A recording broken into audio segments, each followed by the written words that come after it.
மது ஒழிப்பு மாநாட்டில் பாமக மற்றும் பாஜகவை புறக்கணிப்பது ஏன் என திருமாவளவன் விளக்கம் அளித்த நிலையில் இரு கட்சிகளும் விசிகாவை கடுமையாக சாடியுள்ளன. இது குறித்த தொகுப்பை தற்போது பார்க்கலாம். அதிமுக கூட வரலாம், எந்த கட்சியும் வரலாம். தலித் நான் தலித் என்று பிரித்து ஒரு வெறுப்பு அரசியலை விதைத்தது பாமக. மது ஒழிப்புல நாங்க PhD படிச்சிருக்கிறோம். திருமாவளவன் அவர்கள் இப்பதான் LKG வந்திருக்கிறார். பாஜகவை பத்தி பேசுறதுக்கு எந்தவித யோகியதும் திருமாவளவன் கிடையாது. விசிக சார்பில் மகளிர் மது ஒழிப்பு மாநாட்டை வரும் அக்டோபர் 2ஆம் தேதி நடத்த அக்கட்சியின் தலைவர் திருமாவளவன் திட்டமிட்டுள்ளார். இதற்கான வேலைகளில் விசிக மும்முரம் காட்டி வரும் நிலையில் இந்நிகழ்ச்சிக்கு யாரையெல்லாம் அழைப்பது என்ற விவகாரத்தில் ஆரம்பத்திலிருந்தே பிரச்சினை கிளம்பியது. மது ஒழிப்பில் உடன்பாடு உள்ள அனைவரும் ஒரே மேடையில் நிற்க வேண்டிய தேவை இருக்கிறது. மது ஒழிப்பு மாநாட்டில் அதிமுகவும் பங்கேற்கலாம் என திருமாவளவன் கூறியது மாநாட்டுக்கான அழைப்பை தாண்டி வரும் சட்டமன்ற தேர்தலுக்கான கூட்டணி கணக்காகவும் பலராலும் பார்க்கப்பட்டது. விசிகவின் மது ஒழிப்பு மாநாடு திமுக விசிக இடையேயான கூட்டணியில் விரிசல் விழுந்துள்ளதா என்ற கேள்வியையும் அரசியல் விமர்சகர்கள் மத்தியில் எழுப்பியது. ஆனால் இதனை மறுக்கும் திருமாவளவன் மாநாட்டுக்கும் தேர்தல் கணக்குக்கும் எந்த தொடர்பும் இல்லை என தொடர்ந்து கூறி வருகிறார். இது ஒரு புறம் இருக்க, மாநாட்டில் யாருக்கெல்லாம் அழைப்பில்லை என திருமாவளவன் கூறிய விஷயம் அடுத்து பேசு பொருளானது. அதற்கு காரணம் பாமகவையும் பாஜகவையும் அவர் புறக்கணித்தது. புதிதாக கட்சி தொடங்கிய விஜயின் தாவேகவை கூட இதில் பங்கேற்கலாம் என அறிவித்திருந்த திருமாவளவன் பாமகவையும் பாஜகவையும் மட்டும் புறக்கணித்தது ஏன் என கேள்விகள் எழுந்தன.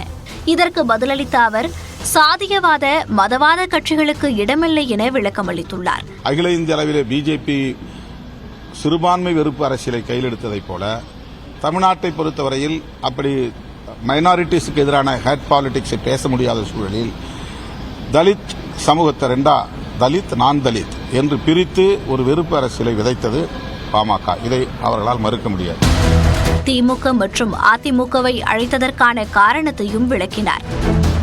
மதுவிலக்கு மற்றும் போதைப்பொருள் ஒழிப்பு தொடர்பாக ஒரு தேசிய கொள்கை வரையறுக்கப்பட வேண்டும் என்பதால் திமுகவும் இதில் சேர்ந்து அழுத்தம் கொடுத்தால்தான் இது நிகழும். இந்நிலையில் திருமாவளவனுக்கு பதிலளித்த பாமக தலைவர் அன்புமணி ராமதாஸ் மது ஒழிப்பில் பாமக PhD என்றால் விசிக வரும் LKG தான் என்றார். இவங்க அந்த கட்சி இவங்க இந்த கட்சி அப்படிலாம் பேசுறதுல அது நிறுத்திக்கணும். மது ஒழிப்புல நாங்க PhD படிச்சிருக்கிறோம். திருமாவளவன் அவர்கள் இப்பதான் LKG வந்திருக்கிறார். அவர் தான் இப்பதான் தொடங்கி இருக்கிறாரு. அதேபோல பாஜகவை சேர்ந்த மத்திய இணையமைச்சர் எல் முருகனும் திருமாவளவனை கடுமையாக சாடியுள்ளார். விடுதலை சிறுத்தைகள் கட்சி ஒரு ஜாதி பர்டிகுலர் ஒரு குறிப்பிட்ட சமுதாயத்திற்கான கட்சியாக தான் அந்த கட்சி தான் அவர் வச்சிருக்கிறார். அதனால பாஜகவை பற்றி பாமகவை பற்றி பேசுறதுக்கு எந்தவித யோகியதும் திருமாவளவன் கிடையாது. இப்படியாக விசிக பாமக பாஜக இடையே வார்த்தை போர் தொடர்ந்த வண்ணம் உள்ளது. மது ஒழிப்பு பற்றிய மாநாடு அது தொடர்பான விவாதங்களை மக்களிடையே எழுப்புவதற்கு பதிலாக கூட்டணி கணக்கு கட்சிகளுக்கு இடையேயான மோதல் என திசை திருப்பப்பட்டுள்ளதாகவும் அரசியல் விமர்சகர்கள் கருத்து தெரிவித்து வருகின்றனர். விசிக கட்சியின் மது ஒழிப்பு மாநாட்டால் திமுக கூட்டணியில் சலசலப்பு ஏற்பட்ட நிலையில் முதலமைச்சர் மு.க.ஸ்டாலினை விசிக தலைவர் திருமாவளவன் இன்று சந்தித்து பேசுகிறார். விடுதலை சிறுத்தைகள் கட்சி சார்பில் அக்டோபர் 2ஆம் தேதி கள்ளக்குறிச்சியில் மது ஒழிப்பு மாநாடு நடைபெறுகிறது. திமுக அரசுக்கு எதிராக கூட்டணி கட்சியே போராட்டத்தை அறிவித்திருப்பதாக எதிர்க்கட்சிகள் விமர்சித்தன. இந்த பரபரப்பு அடங்குவதற்குள் ஆட்சி அதிகாரத்தில் பங்கு வேண்டும் என்று திருமாவளவன் பேசியது அரசியல் வட்டாரத்தில் அதிர்வலையை ஏற்படுத்தியது. இந்நிலையில் சென்னை தலைமைச் செயலகத்தில் இன்று காலை 11:30 மணிக்கு முதலமைச்சர் மு.க.ஸ்டாலினை விசிக தலைவர் திருமாவளவன் சந்தித்து பேசுகிறார்.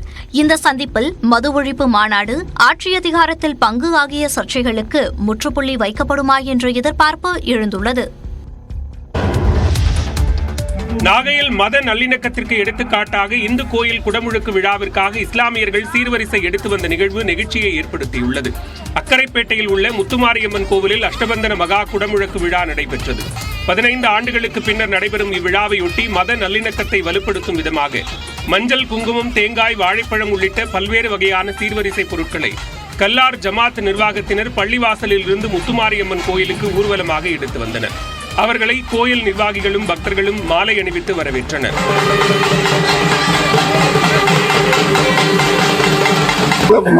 மதத்தை பற்றி நாங்கள் பேச விரும்பலை. அப்படிலாம் இங்கே யாரும் பழகலை. எல்லாருமே வேணுங்கிறது தான் நாங்கள் இன்னைக்கு இந்த முத்துமாரியம்மன் கோயிலுக்கு இங்கே கோயிலுக்கு வந்து பக்கத்தில் இருக்கிற இஸ்லாமியர்கள் வந்து மணி வச்சுட்டு போயிருக்காங்க. கிட்டத்தட்ட அதுவே 3.5 லட்சம் ரூபாய்க்கு அவங்க வந்து நன்கொடையாக கொடுத்துருக்காங்க. அது மட்டும் இல்லை, மீனவர்கள் மட்டும் இல்லை, நன்கொடை வழங்கினது நாகப்பட்டினம் அந்த சுற்றி வட்டார கிராமங்கள் அனைத்துமே அவங்கவுங்க என்ற நன்கொடைகளை வழங்கியிருக்காங்க. இதேபோன்று தண்டையார்பேட்டையில் இந்து முன்னணி சார்பில் வைக்கப்பட்டிருந்த விநாயகர் சிலைக்கு இஸ்லாமியர்கள் பூஜை செய்து தேங்காய் உடைத்து வழிபாடு செய்து மத நல்லிணக்கமாக விநாயகர் ஊர்வலம் நடைபெற்றது.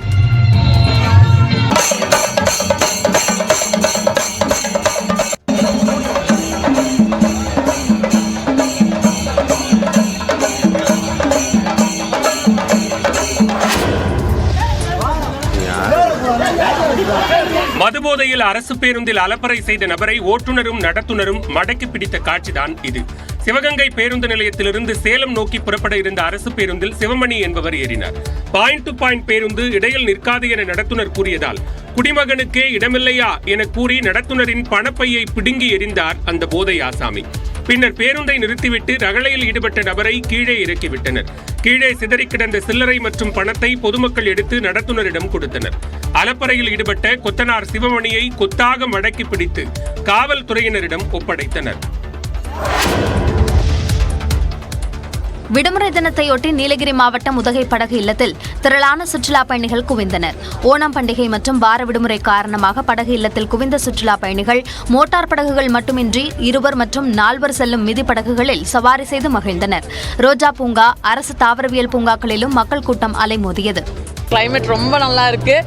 இன்றைக்கி தான் போட்டில் போகலான்னு வந்திருந்தோம். அதுவும் சூப்பராக இருந்துச்சு. கிளைமேட்டும் ரொம்ப நல்லா இருந்துருக்கு. இன்றைக்கி ஓணம்ங்கிறதுனால எல்லா ஃபேமிலியோடு வந்திருக்காங்க. ஃபுல் கூட்டமாக இருக்குது.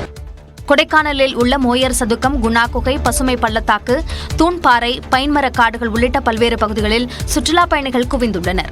மலைப்பகுதிகளில் தவழ்ந்து செல்லும் மேகக்கூட்டங்களையும் வட்டக்கானல், பாம்பார் அருவிகளில் சீராக கொட்டும் நீரை சுற்றுலா பயணிகள் கண்டு ரசித்து இதமான காலநிலையை அனுபவித்தவாறு மகிழ்ந்து வருகின்றனர். இதேபோல தென்காசி மாவட்டம் குற்றாலத்தில் வார விடுமுறையொட்டி சுற்றுலா பயணிகளின் கூட்டம் அதிகரித்து காணப்பட்டது. அனைத்து அருவிகளிலும் ஜில்லென்று வரும் தண்ணீரில் குளித்து மகிழ்ந்து செல்வது மகிழ்ச்சியாக உள்ளதாக சுற்றுலா பயணிகள் தெரிவித்தனர். நாட்டின் பல்வேறு பகுதிகளுக்கு 6 வந்தே பாரத் ரயில் சேவைகளை பிரதமர் நரேந்திர மோடி கொடியசைத்து தொடங்கி வைத்தார்.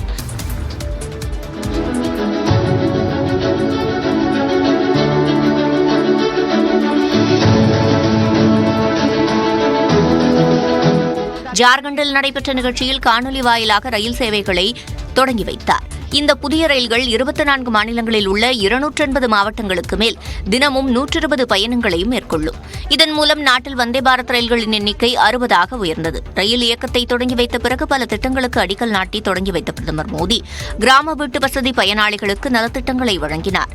தொடர்ந்து உரையாற்றிய பிரதமர் மோடி, ஏழைகள், ஆதிவாசிகள் மற்றும் பட்டியலினத்தவர்கள்தான் நமது தேசத்தின் முன்னுரிமை என்றார். लेकिन सबका साथ सबका विकास के मंत्र ने देश की सोच और प्राथमिकताओं को बदल दिया है. अब देश की प्राथमिकता देश का गरीब है. अब देश की प्राथमिकता देश का आदिवासी है. अब देश की प्राथमिकता देश का दलित, वंचित और पिछड़ा समाज है. நவீன வளர்ச்சி நாட்டின் சில நகரங்களுக்கு மட்டுப்படுத்தப்பட்ட ஒரு காலம் இருந்ததால் ஜார்க்கண்ட் போன்ற மாநிலங்கள் நவீன வளர்ச்சியில் பின்தங்கிவிட்டதாக விமர்சித்தார். கேரளாவில் அண்மையில் உயிரிழந்த இளைஞருக்கு நிபா பாதிப்பு இருந்தது உறுதி செய்யப்பட்டுள்ளது. மலப்புரத்தைச் சேர்ந்த 23 வயது மாணவர் அண்மையில் உயிரிழந்தார். அவருக்கு நிபா வைரஸ் தொற்று இருக்கும் என்று சந்தேகிக்கப்பட்டதால் அதற்கான பரிசோதனை மேற்கொள்ளப்பட்டது. இந்நிலையில் உயிரிழந்த இளைஞர் நிபா வைரஸால் பாதிக்கப்பட்டிருந்ததாக சுகாதாரத்துறை அமைச்சர் வீணா ஜார்ஜ் தகவல் தெரிவித்துள்ளார். புனே வைரலாஜி ஆய்வகத்திற்கு உயிரிழந்தவரின் மாதிரி அனுப்பி வைக்கப்பட்ட நிலையில் அந்த இளைஞருக்கு நிபா பாதிப்பு இருப்பதாக பரிசோதனை முடிவுகள் வெளியானது. இதனால் உயிரிழந்த இளைஞருடன் தொடர்பில் இருந்தவர்களுக்கும் பரிசோதனை செய்யப்பட்டு அவர்களும் கண்காணிப்பில் வைக்கப்பட்டுள்ளனர். கேரளாவில் தற்போது வரை 151 பேர் நிபா காய்ச்சல் தொற்றால் பாதிக்கப்பட்டு சிகிச்சை பெற்று வருகின்றனர். எனினும் பொதுமக்கள் அச்சப்பட வேண்டாம் என்று அம்மாநில சுகாதாரத்துறை தெரிவித்துள்ளது.